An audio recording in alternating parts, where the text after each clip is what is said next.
Hammaga assalomu alaykum. Bugun biz Adines dasturida shot faktura jo'natish hamda shot faktura ya'ni bizga kelgan shot fakturani avtomatik Adinesga o'tkazishni ko'rib o'tamiz.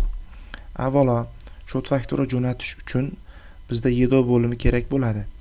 Bu YEDO bo'limini administrovanniy bo'limiga kirib, u yerdan обмен электронным документами bo'limiga kirib va YEDO bo'limidan выключить обмен электронным документам degan bo'limga galочка qo'yib, uni ochib olamiz.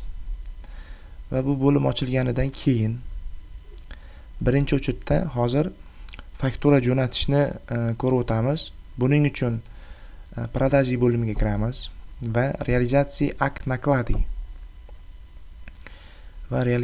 nakladi bo'limiga kirgandan keyin realizatsiya bo'limidan tovar yoki xizmat uchun fakturani tanlaymiz.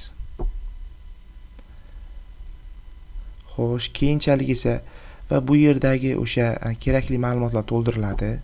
Shot faktura jo'natilish sanasi, shot faktura jo'natiladigan firma nomi hamda skladimizni tanlaymiz. Shot faktura jo'natilayotgan xizmat yoki tovar заполнить yoki подбор tugmalari bilan qilinadi. Xo'sh, misol uchun mana shu tovar. Bu yerga soni hamda bittasini narxi. Masalan, 500 ming so'm qilinadi va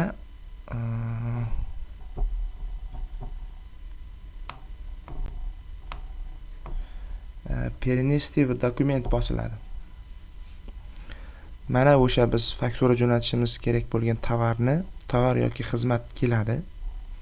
Bu yerga o'sha soni, количествоsi, senasi hamda summasi yoziladi. Hamda solig'ini to'g'irlab qo'yamiz,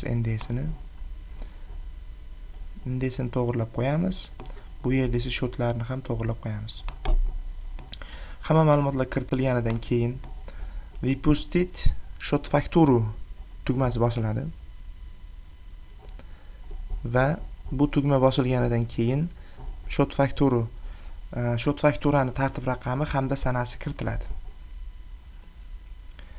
Unga kiramiz va YEDO bo'limidan отправить bo'limi bosiladi. Отправить bo'limidan отправить shot fakturu yoki отправить shot faktura sa aktum bo'limi tanlanadi.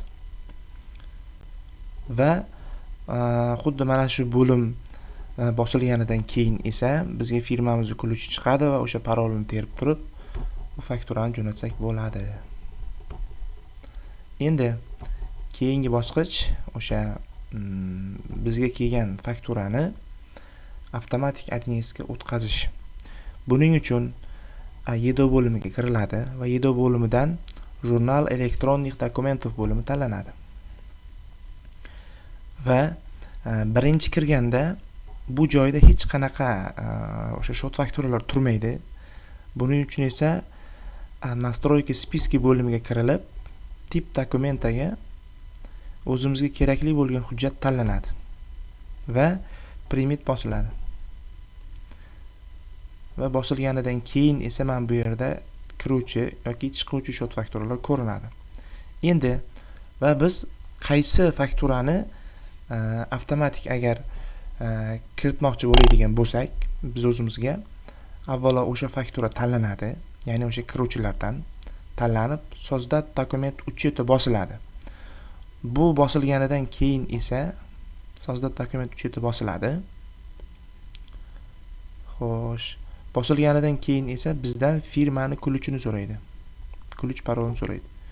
Ключ paroli terilganidan keyin покупки bo'limi, поступление akt nakladi bo'limida boyagi avtomatik o'tkazgan fakturamiz paydo bo'ladi.